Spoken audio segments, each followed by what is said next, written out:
But your dad is. Bless you. God bless you.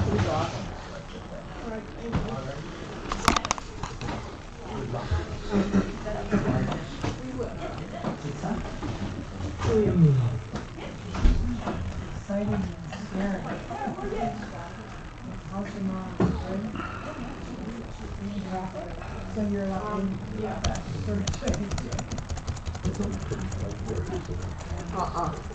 My one leg would only fit my high chair and half of my back. You catching all that? Is this the part that I missed last week and Yeah. I didn't catch up on during the week like I should that's have? a good review, Ron. That was a real quick review. No, there's still more. It keeps going here. We talked a lot last week. That was week 1. Oh, okay, well, that's your week 1. Let's get, I'm looking for week 2 I here. have surge protectors in the back of my car if anybody needs one. No, thank you. What all do you have in that car today, Leah? I think I have the sword from the Knights of Columbus, if anybody Of knows cour- what I should do. Of course you would have that, right? Yeah. I thought it was a BB gun the way it was unwrapped up, but when I unwrapped it, I found out it's a Knights of Columbus sword. I don't even know I you have guys. laundry baskets. I don't have toilet paper anymore. Got the toilet paper. I have a variety of things that I don't have room for yet in the hotel room. Oh, jeez. But I do have an abundance of surge protectors, power cords, if anybody needs those. Do you want to come and get some? Leah, if you don't get rid of the stuff, are you selling it with your car? I didn't think about that. I give it to 'em. Yes, Just fill the trunk. Just Yeah. fill it up and let them take it. And they won't know it for a while. That's it. All right, let's dive in. Put yourself in a position where you can see the screen well. The Lord be with you. And with your spirit. Lord, we give you thanks that we can come together and study your word. We pray, Lord, now that your spirit would come among us, speak to our hearts in the way that each of us individually needs to hear it. In the name of Jesus we pray. Amen. All right, let's do a little review. Oh, good. We started out by talking about how this country and the world really has been dominated over the years by politics and economics, and that's nothing new. Politics is the government, that's the state, and it's about what are the things that we can do together, right? We can pave roads, we can build dams. What can we do together? We can take care of people in need. And then economics is about the market. Economics is about what I can do as an individual. So it's the us and me approach to the world. Politics or economics. Either we force people to do what we want, that's the way of government, that's the way of power. We force it, or we pay people to do what we want them to do, and that's market. That's the business. So we either force people to do what they want and we pay them to do it, and that's the way the world kind of works, and that's the way this country works. Here's the problem. The way of power and wealth is always about competition, right? You have to compete. The more I share, the less I have. I share power with 9 other people. I now have 1/10 of the power I had. I share $1,000 with 10 people. I now have 1/10 of what I started with. So wealth and power do not motivate cooperation. Cooperation is love, friendship, trust. We call them covenant goods. That's Old Testament term, covenant goods. And what's unique about covenant goods is the more I share, the more I have. The more love I share, the more I have. The more people I trust, the more trust I have. That has all the consequences in the world, that difference. So, let's go back and define what we said covenant means. For us, the definition we're using is 2 or more individuals who are respecting the dignity and the integrity of each other, coming together in a bond of love and trust to share their interests. Chris just talked about marriage covenant this morning. That's a great example, isn't it, of what a covenant is. But it's any time individuals come together, and our bond is not that I'm being paid. It's not that you're forcing me to do something. It's that we're doing it out of love and trust, and we share a common interest. So that's our definition. We've said individuals, history has shown, thrive when they are in a community of caring, loving, trusting people. But communities depend upon everybody cooperating. And cooperating needs bonds of sharing and trust. If I don't trust you, and I don't share, and you don't share with me, cooperation doesn't work. Cooperation, bonds of sharing and trust, that's all covenant. And the converse, we said, is true too. When we don't have those bonds of love and sharing and trust, there's no covenant. And when there's no covenant, cooperation breaks down. Because I can't trust you. I can't cooperate with you. I don't trust you. And when there's no cooperation, the community breaks down, because now the community is left with nothing but power and wealth to drive it. No cooperation. So the communities break down, and when there's no community, individuals break down. Individuals do not thrive in communities that do not thrive. When there's no covenantal relationship, people start to feel vulnerable. They start to feel alone. There's nobody I can trust. I can't share what I have because I don't know if I'll have enough, because I don't know that anybody will ever share with me. When they turn those feelings out, these feelings of being vulnerable, these feelings of being alone, then it comes out as anger and violence. And sometimes we turn them on the inside, and it becomes depression and anxiety and addictions and eating disorders and suicide and all those things we know are way too common in our lives. Slowly, gradually, a spiritual poverty spreads like a disease in the midst of great material resources. We have all the stuff in the world, and yet there's spiritual poverty. Because we don't have that community, we don't have that cooperation, we don't have the covenants. All right, that's where we were up to now. Any comments, questions about that? That was the first 2 weeks in a nutshell.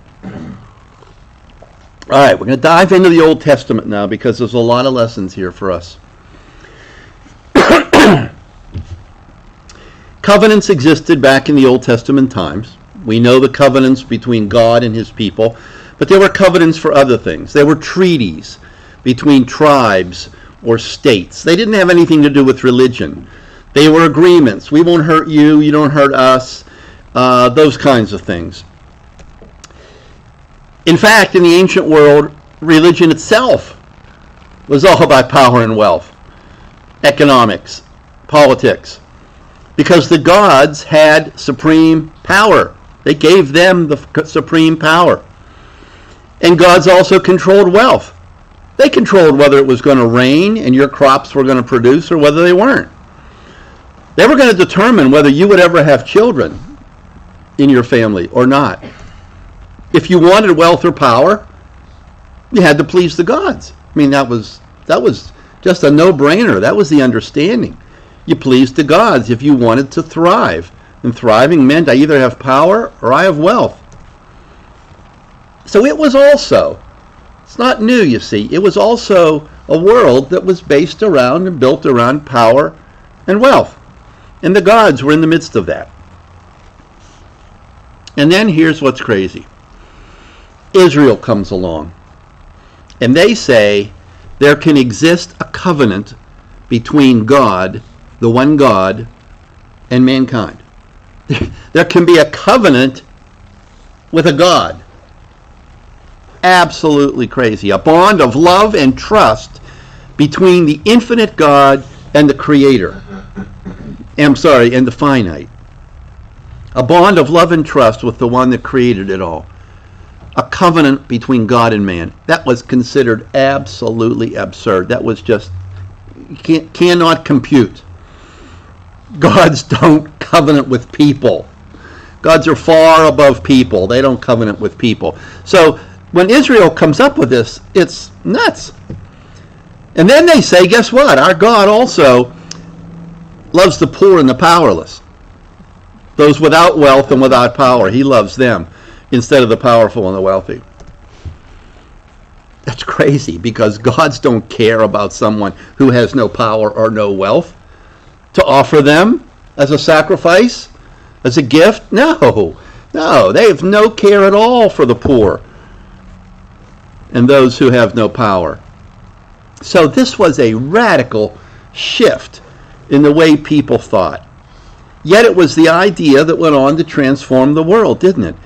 And it created what we know today as the church, the greatest community of trust that ever existed. So this crazy idea transformed the world. So covenant, when you read your Old Testament, it's one of the most important words. 250 times in the first 5 books. So the covenants, God's covenant with his people, the covenants that people had with one another, were tremendously important in the Old Testament. Hosea says this about covenants. I betroth you to me forever. I will betroth you to me in righteousness and justice, love and compassion. I will betroth you in faithfulness, and you will know the Lord. So a covenant is a betrothal. It's like the covenant of marriage. If you heard Chris's sermon this morning, if not, you'll hear it later. And he talks about that covenant, the vow, the covenant of marriage.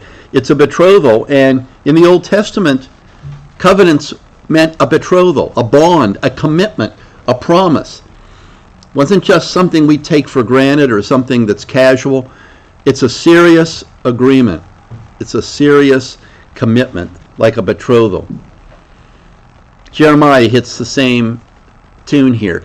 I, that's God, remember the devotion of your youth, the love of your betrothal, how you were willing to follow me into the desert through an unknown, unsown land.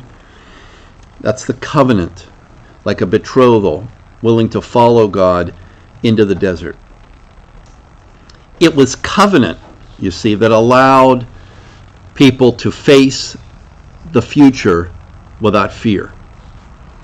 Why? Because we know we're not alone. God is with us, and his people are with us. We are with one another. We don't face the future alone. Though I walk through the valley of the shadow of death, I fear no evil. Why? Because you are with me. You're not alone. See, covenant redeems solitude. The life of solitude, where it's all only me. I'm responsible for me. Nobody cares about me except me. Covenant redeems that and says, no, you're actually part of a community who cares about you, and you have a God that cares about you and everybody around you. You share that. That's the radical idea that was presented by God's people. The church is based on covenant, right? We have covenant with God. We receive his salvation. It's a free gift. He tells us he will be with us always, right? Final words. Covenant with one another. Love your neighbor. Love your enemies. So it's a covenant with God and a covenant with one another. We agree to live as God would want, sharing certain beliefs, living them out as we love one another as he loved us. That's what we are committed to as his people. We said before, contracts benefit the parties, but covenants transform the parties. Living this way is transformative to each one of us, but also to a community that lives this way. That changes the nature of that community. It changes our basic core when we realize we're not just alone. So I want to look at 3 covenants in Genesis and Exodus. God's covenant with Noah. It's It's in Genesis 9, those first 17 verses. His covenant with Abraham and all Abraham's offspring. And then his covenant with the Israelites on Mount Sinai in the days of Moses, basically when they received from him the Ten Commandments, the law. None of them supersede the other. They're all live, working covenants in effect. God hasn't abandoned any of these.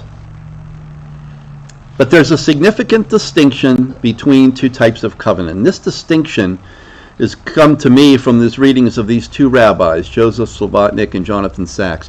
They're 20th century, Slobodnik early 1900s, Sacks later 1900s, talking about the differences between those three covenants, that there are actually two different types here. Some they call a covenant of fate, and the other a covenant of faith. So a covenant of fate is when a group comes together, when they suffer together, when they face a common enemy. We're united because we have a common enemy. We're united because we're all going through the same suffering together. We have shared our tears. We're afraid of the same things. We also share the same responsibility to try to get ourselves out of this situation. They come together in trust and love to comfort one another, to protect one another, to solve a problem, or to defeat an enemy. That's a covenant of fate. A group of people trapped together in an elevator become, in some sense, a covenant community because we have got to figure out how to do this. Because they share a covenant of fate. We're all stuck. We're in this together. We've got to together solve the problem.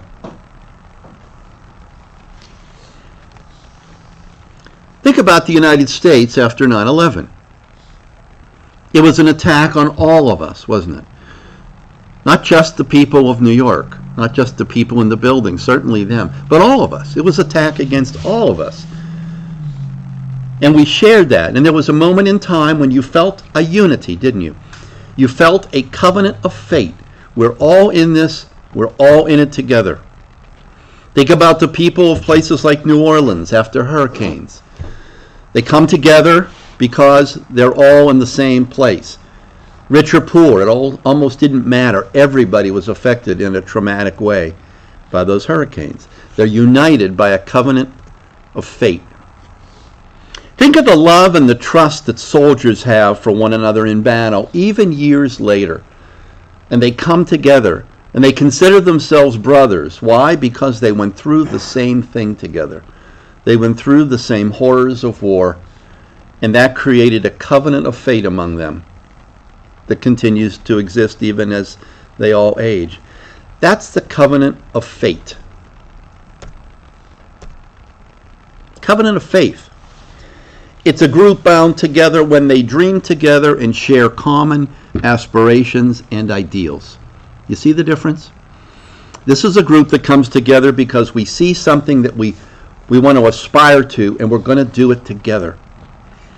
We don't need a common enemy because we have a common hope. We have a common vision. We come together because we want to create something brand new for the world. We're not defined by what happened to us. We're not defined by the problems we came through. We're not going to be defined by the enemies we have, but by what we can commit to do together. That's our vision. That's our covenant of faith. So I want you to think about the Americans in 1787, before and after the war. It started as a covenant of faith that led to a covenant of faith. How? Can you see how that happened? How was it first a covenant of faith? Well, they had a problem with the British. Yeah. And taxation, all the laws that they were imposing on the Americans, they didn't like. Yep. We're all over here. We're over here. We're across the ocean from Britain. They're taxing us. They're doing all sorts of things to make our lives miserable and hard. We don't have representation. We were all in it together. We had a common enemy, right? We had common problems. We were all trying to carve out a new life in a new land, and we weren't getting a lot of support. In fact, we were getting a lot of things that were making it even harder. Covenant of faith. When and how did it change to a covenant of faith?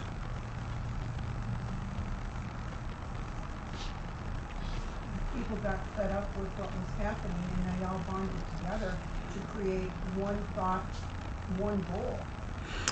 It changed from having a common enemy, right? The war ended, and we had to put together a nation. And we had to develop a constitution, and we had to figure out how this was going to work. And we had to envision something. It wasn't enough anymore to just say, we all hate the Brits. No, that wasn't going to cut it anymore. That's over.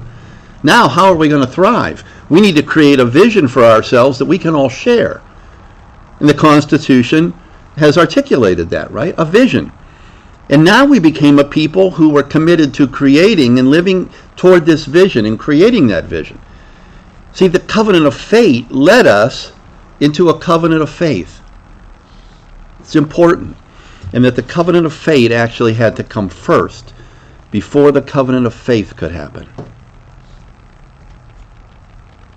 So, covenant of faith, we're bound together. We'll get through this united in our suffering. We share the situation, we share the problems, we share the enemy. In faith, we have a united vision. We have a common goal. We have a dream that we have come together to try and achieve. That's a covenant of faith. Now, the Israelites had two moments that were absolutely foundational for them as they became a nation. For them, leaving Egypt, right? They were carried into slavery in Egypt. They lived in slavery in Egypt. They shared suffering. They were all in it together. They had a covenant of faith. If they didn't care about each other, nobody else was going to. This was the faith that they all shared. So they had a covenant of faith. And then Sinai, where they were given the law. And now they were defined as a people. Now they had a shared vision. And they had law. And they had a covenant of faith. That they could what? Become the people of God.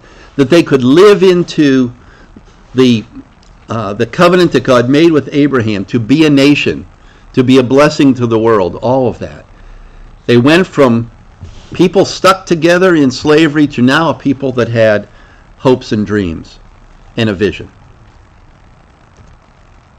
So it's a distinction that's important. And they come back to this, and Sachs talks about how the same worked through the Holocaust. This is a quote from him. Regarding their faith, Jews in the 19th and 20th centuries were deeply divided on many issues. Traditions, law, how to live in and amongst a secular culture, whether to practice religion at all. Their covenant of faith was beginning to crack and to crumble. But during the Holocaust, all Jews shared the same fate. Regardless of their differences on all those other issues, they were all Jews under oppression. Everybody. Although a deeply fragmented Jewish world, there was a sense of solidarity that took hold with the victims. Didn't matter whether you were a Jew going through suffering in Germany, it was an attack on all Jews. If you were Jewish, you felt it as an attack upon you. So there was a covenant of faith there. We're all in this together.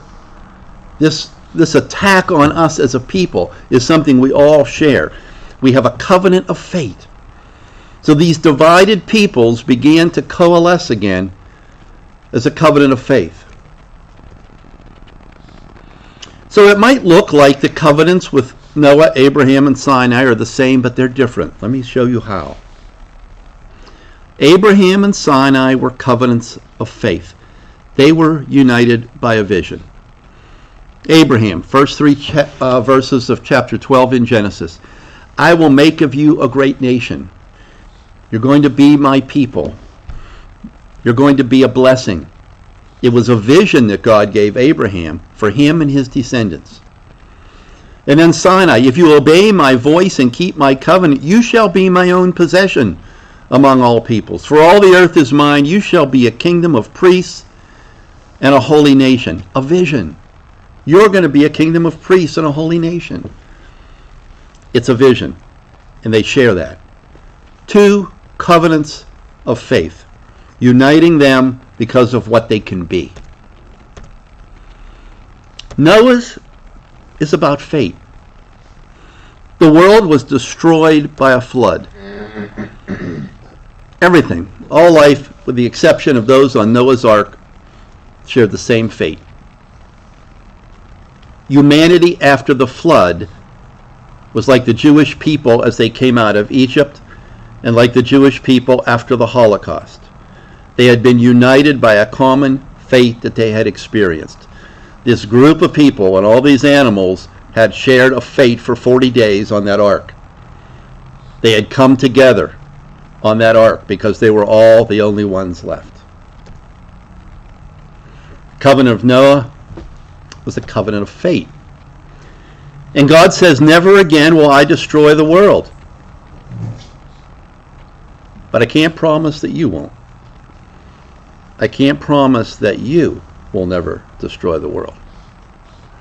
All I can do is teach you how to not destroy the world, and to show you a way that leads to life and not to death. How? It's called living in covenant with God and one another. It's sharing a covenant. So let's look at that covenant of fate with Noah. So as you go back and you read those passages in Genesis, you'll see there's quite a lot that God has to say. He said, he who sheds the blood of man by man shall his blood be shed, for in the image of God he created man. So there's an element there of the sanctity of human life. Right? Then he goes on, in 5 different times God insists that this covenant is not just between human beings, but this is a covenant with all life on earth. It's a covenant with creation. And so there's a sense in here of the integrity of the created world. It's a covenant with everything. The grass and the trees and the rivers and the mountains and you and me and the animals. There's a covenant here with all the world. And then there's the symbol of the covenant itself, the rainbow, right? It's great white light of God refracted into all the colors of the spectrum. There's a miracle at the heart of our faith that this unity in heaven of the Trinity creates great diversity here. The unity there, like the rainbow, right, refracts the light, and creates great differences. The great differences among all creation. The great differences among all the butterflies. The great differences among all the trees and the plants. And the great differences among all of us, human beings. So the covenant of fate, Slobodnik and Sachs would tell us, have 3 elements. There's a respect for human life, there's a respect for the created order, and there's a respect for the differences that God created in mankind and in all creation. So that defines the covenant of fate. We value all life, all creation, and all of our inherent differences. That's what creates the covenant. If we don't have those, then there's not a covenant. If I'm stuck on that elevator and we don't respect the life of the people around us, it's not going to go well, is it? If we start to decide that we're going to deal with each other's differences, and I'm going to have issues with you because you don't think like I do, you're a different race, or whatever it might be, that's not going to fly either, is it? So, those are the things that help define the covenant. So let's look at now. We don't live in a covenant of faith in our world, do we? We don't have that. We don't live by a covenant of faith in our nation or our community. Do we have a common goal? Do we share a common vision for what we want to be as a people? Hopefully we do in a church. That's what I'm getting at, is ultimately I think it's the church that has so much to give to help solve the problems that ail this world. Hopefully we do in our families. We live by a covenant of faith. We have common goals for what we want to be as a family, for what we want for each member of the family. Might even have it in your neighborhood. So if we don't have a covenant of faith, we need to begin with a covenant of fate. Valuing human life, all creation, and our differences. And if we can do that, we can begin to create a covenant of fate, that the problems of this world are all shared. Doesn't matter whether I'm the Democrat, Republican, black or white, old or young, doesn't matter. We're all in the same situation together. We have the same problems to solve. We're all in that same elevator. We got to get ourselves out. You don't think about those things when you're stuck in an elevator. We try to save every person. Even the woman holding the puppy. We even try to save the puppy, don't we? You don't say, forget the puppy. No, we take the puppy too. All creation. We're not just focused on self when we're in there. Now, there's probably some person in that elevator that says, forget the rest of you, I'm getting out. I'm going to dig a hole and I'm leaving. You guys. But no, for the most part, people come together and say, we're going to save everybody. Right? Think about guys that, remember those guys stuck in the coal mine and they had to get them out? You wanted every single one of them. They created quickly a covenant of fate down there. Begin to share water, share air, make sure that everybody survives. It's a covenant of fate. Isaiah says one day the wolf will lie down with the lamb. That's a prediction. It hasn't happened yet, has it? We haven't seen the wolf lie down with the lamb. Although I think there's a zoo that said they did, and they said it's not hard. You just need a new lamb every day. Otherwise, yeah. But there was one time when the wolf lay down with the lamb. When was that? When did the wolf and the lamb lie down? On Noah's Ark. On Noah's Ark. Why did they lie together? Because they were good friends? Because they see the world together in the same way? Probably not. Not because they were friends, because they would drown if they didn't. It was the covenant of fate. We're in this together. The wolf and the lamb.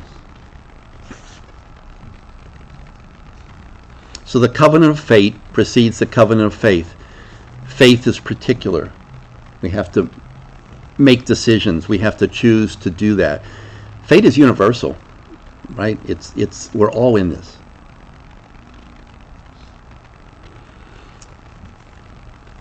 That then is Genesis 9. That's the story of Noah. And what we come away with from this is a covenant with the world, a global covenant between God and his creation and among all human beings. So let me just pause there. That's a lot. Questions, comments, anything that's not clear to you about what we're saying here? You know, we were talking about the American British. Yeah. The quote came to my mind when they went to sign the Declaration of Independence. And I forget, I was trying to remember who said it, but it said, gentlemen, we'll either hang together, or we'll either hang separately or hang together when we sign this. Mm-hmm. And that sort of sums up Yeah. We're all in this. The idea of fate. Exactly. Exactly. Other thoughts? Are you saying, where are we now? Are we, Yeah. So, other than the church and outside the church, mm-hmm. it's not even Well, fate that we're. So, the shortcut to the end next week starts to look like this. We recognize we don't have a covenant of faith right now that we can lean on as a people. Can we create a covenant of faith? Can we create an environment where we all realize we are in this together? Because a covenant of faith is, we have to live. It's about living. Mm-hmm. If we don't have that, we don't live. If we don't come together, we don't live. There won't be a future. There won't be a future unless we can come together in some way. We will do exactly what it is God said could happen. I'm not going to destroy the world, but I can't guarantee that you won't. And so, I don't know that that's I think it's absolute that God said to Noah, I will destroy the world. I'm not sure that we can extrapolate that God would allow man to destroy the world. This is, humanism has crept into Western thought so deeply that we have lost the understanding of the sovereignty of God. Yeah. Absolutely. When I was listening to you reading 19 Exodus, the Hebrew, if I remember it right, says, of all the people, you will become to me a peculiar people. Mm-hmm. In other words, you are going to be different. That's the substance of the beginnings of Christianity itself. That we're different in the world around us. There never cannot be the same, otherwise we cannot redeem the world. Amen. Which God, by the way, has already done, but that's another issue. I mean, you know my sermon on free will. It's very short. How many of you decided to be born? How many of you are going to decide to die? Put your hands up. Free will is at best limited. You have moral choice. I believe in moral choice. But you don't have infinite free will. The people who founded this country, God bless them, didn't believe that. Ultimately, their thought process said man is supreme.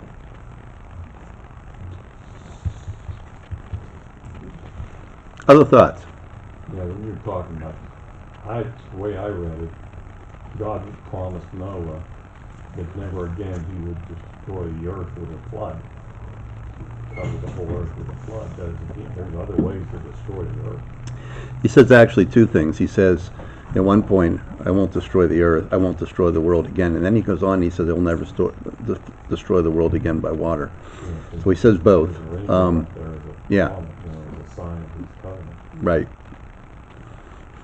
Other thoughts? Yeah, go ahead, Lee. Do we as a church feel that we have a common faith? Like all the different factions that are involved in the different churches and their ideas. Is that a common faith? Can you find a common faith in that? I think that's exactly where the church needs to be. I think what the church has to do is to show the world that there can be, first of all, a covenant of faith, and we're all in it, but we can also then establish a covenant of faith, and I think it's the church that has to show the world how that's done. But it starts way back with a covenant of faith. I'll just do a little bit more here because it relates to this, and then we'll close for today. So we're living in a fateful age, right? This is what you're saying. We're at a time when we don't necessarily share even the covenant of faith. You would think that a global pandemic would unite us under a covenant of faith. It hasn't. It has not. So we haven't found what it is yet. We're dealing with globalization and information technologies and all that social media is doing to narrowcast us, right? When TV first came out, it was broadcasting, right? It sent it out and everybody could see it. Now you're just getting what you narrowly have chosen that you want to see and what you want to hear. And so social media has helped to fragment us. At the same time, we're being pushed together through globalization as a world. So we're being fragmented and forced together. That's a very stressful situation for people to live in. And it's creating the problem that we're trying to deal with and that you point to, Lee. So national cultures are getting weaker. They're weakening. The great cultures of the world are changing. And what we're getting are subcultures, lots of little cultures within. Not that there weren't always, but that's become more of it's become much stronger now. The denominations, the big denominations that drove this country for how long, they're splitting along all sorts of different lines. Throughout society, we're splitting into smaller sects of very like-minded people. That's what we're doing. But yet it's pushing us together, right? Climate is changing everywhere. Political conflict 10,000 miles away can affect me over here. Poverty there means consequences over here. Deadly virus in China affects people here. Forest fires in Washington creates a paper shortage in Pittsburgh, and smog and smoke in New York City. So you see, we're being forced together. The effects of any one of us has far broad-reaching impact now, at the same time that we're breaking into little sects, which isn't good for solving big problems.